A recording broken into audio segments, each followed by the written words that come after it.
Hey guys, Frosty Knives here, back with another EU book review. And today we're going to be taking a look at a book by Michael Reeves and Kaatjryn Bonhoff. Today we are going to be taking a look at Shadow Games.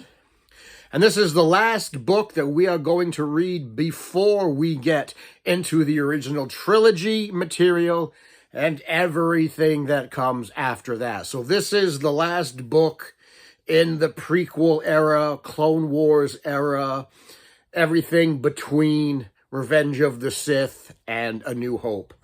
So we have finally made it. Star Wars Shadow Games. And I'll say two things right off the top of the bat. One, I really like this cover.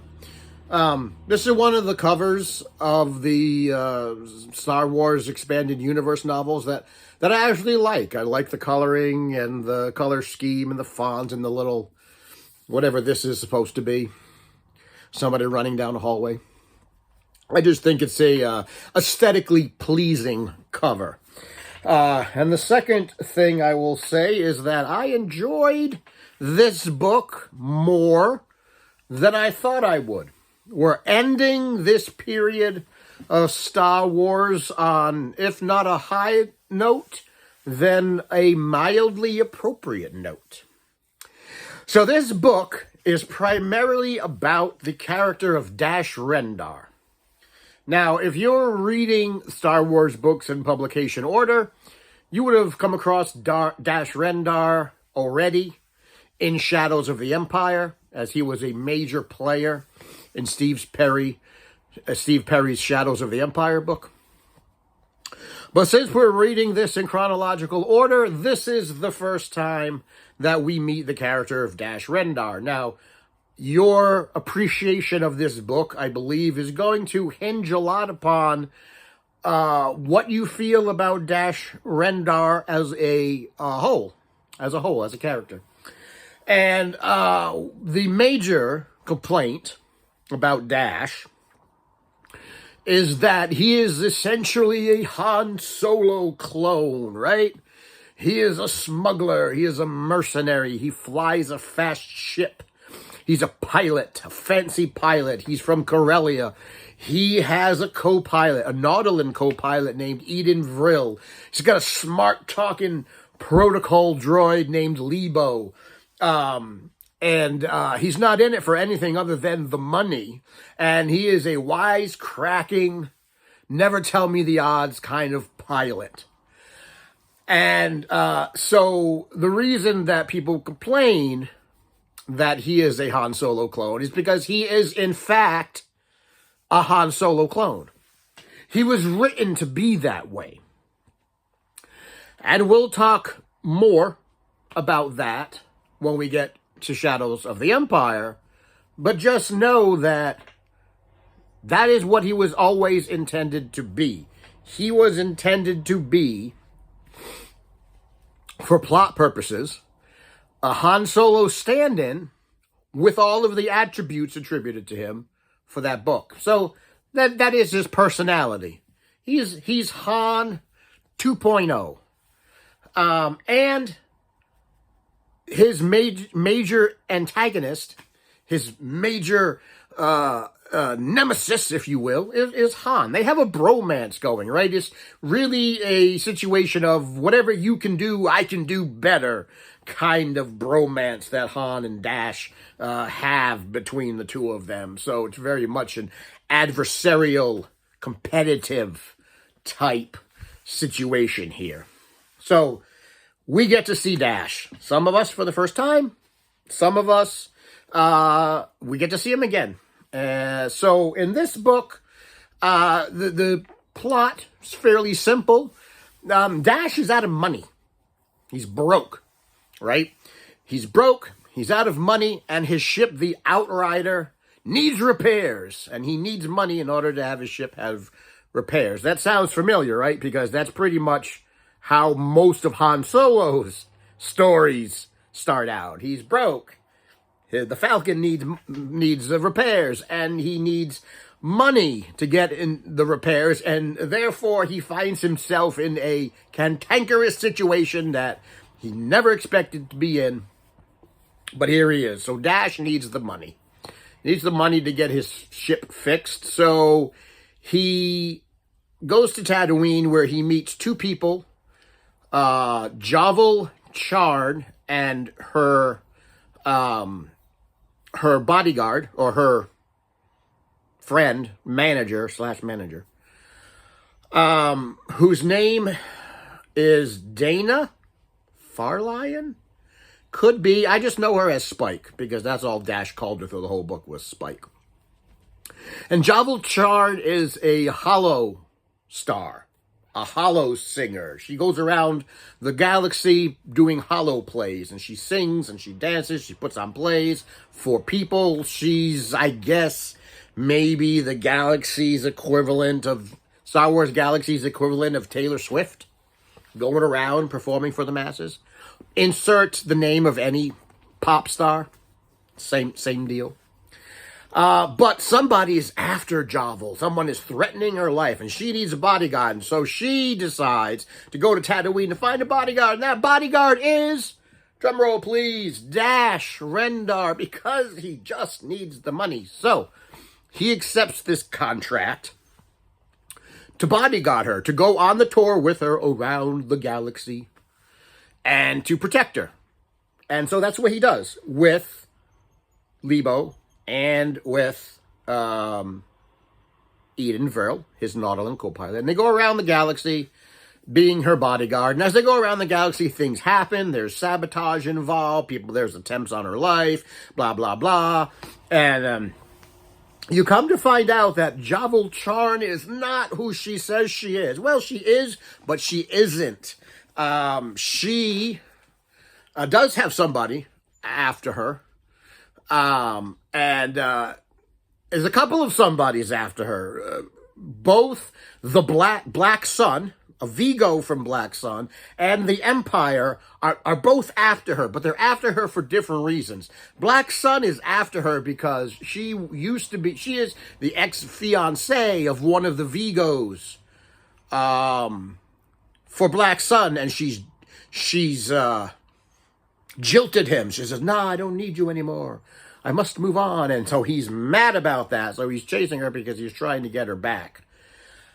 But the Empire is after her for a completely different reason, because we find out through the course of the book that not only is she a hollow star, not only is she the ex-fiancée of the Black Sun Vigo, but she is also, you guessed it, she's part of the Rebel Alliance.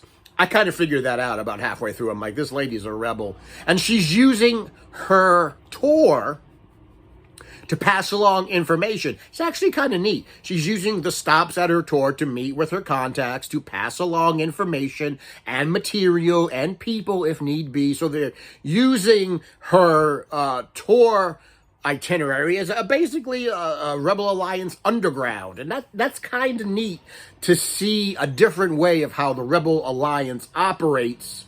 One of many different ways the Rebel Alliance operates in between movies. So I thought that was sort of clever. So Dash finds himself caught up in this miasma of conspiracies between Javul and Black Sun and the Empire, and she's a Rebel Alliance, and she has to get to Alderaan because she has to get to her contact on Alderaan.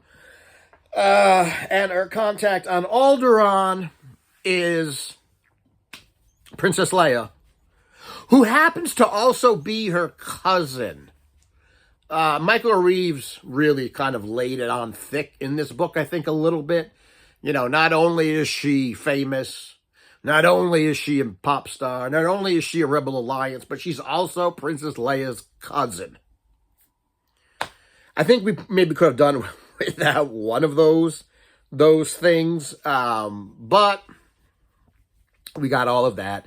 So the long story short, after all the sabotage attempts and the assassination attempts and Black Sun on their tail and the Empire on their tail and a duplicitous droid who happens to be a plant, and after all of that stuff, they finally get to Alderaan and they make their contact, and they wind up getting away from both of their both of the people who are tracking them by pitting the Empire and Black Sun against each other. So Dash, he completes his mission. They also get Han Solo involved in the book. About halfway through, Han Solo also becomes part of this tangle of the conspiracy, and he also helps Dash and the rest of them get to Alderaan. Han being in this book made a lot more sense than Han being in Death Troopers. So I did not penalize the book for this, because this actually made sense. It made sense to have Han and Dash working together.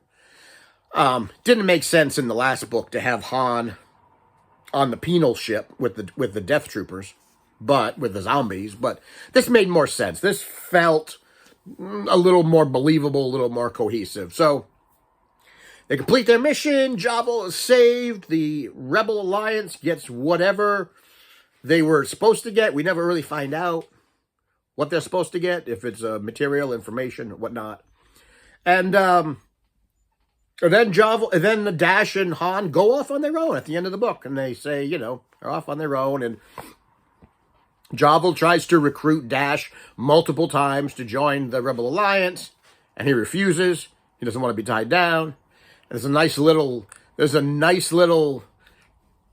exchange at the very, very end of the book on the last page, where Dash is talking to Lebo about how Javul has kept recruiting him for the Rebel Alliance, and he's like, he keeps turning her down, no, and Lebo is like, well, you don't you ever see yourself, you'll never see yourself be part of the Alliance? It seems like a good, thing.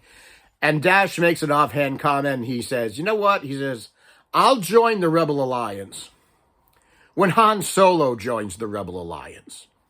And we both know that Han Solo would rather be frozen in carbonite before he joins the Rebel Alliance. So, wah, wah, wah. We know how that ends. Both of those things happen to Han. And yes, Dash will eventually get recruited into the Rebel Alliance. So I thought that was neat. Overall, I thought it was a decent book. It was pretty good. I enjoyed it for what it was. Wasn't too deep.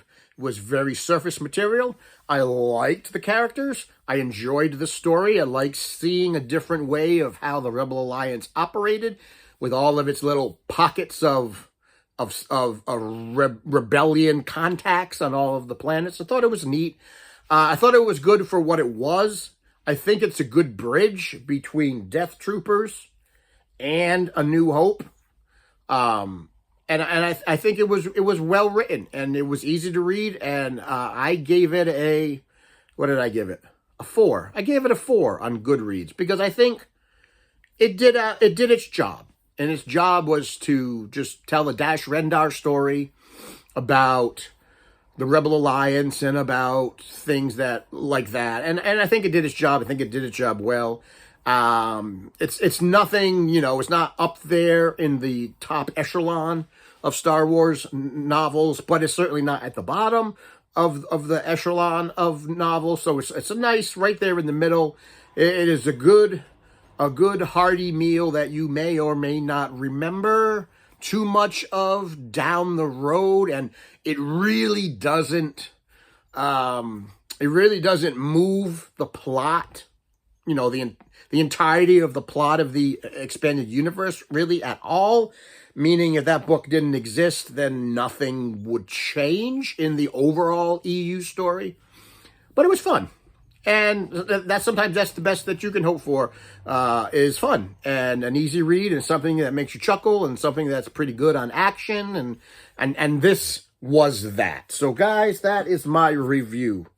Star Wars Shadow Games. I believe this is the last Michael Reeves book. I believe we're out of Michael Reeves territory. Let me see. Yep. That is the last Michael Reeves book that we will read. We are out of MR territory. So the next book we're going to read is the novelization of A New Hope. And this begins our next leg of the journey, which is the stories around the original trilogy, in between the movies of the original trilogies, and then we see where everything is going to go after Return of the Jedi. So guys, I hope you liked my review of Star Wars Shadow Games. I gave it a 4. Did you read it? Did you like it? What did you like or not like about it? And what do you like or not like about our journey through the expanded universe so far? All of the things that we've covered so far, because we've covered quite a bit of ground. Let me know in the comments below what your thoughts are on this or any of the Star Wars EU books we have covered or haven't covered yet or will yet to be covered. And until next time, give it a share, pass it around, tell your enemies, tell your friends, tell the people that you know that may not really like Dash Rendar, but, you know, let them know as well. And as always, thank you for coming to my TED Talk, and I will see you in the next review.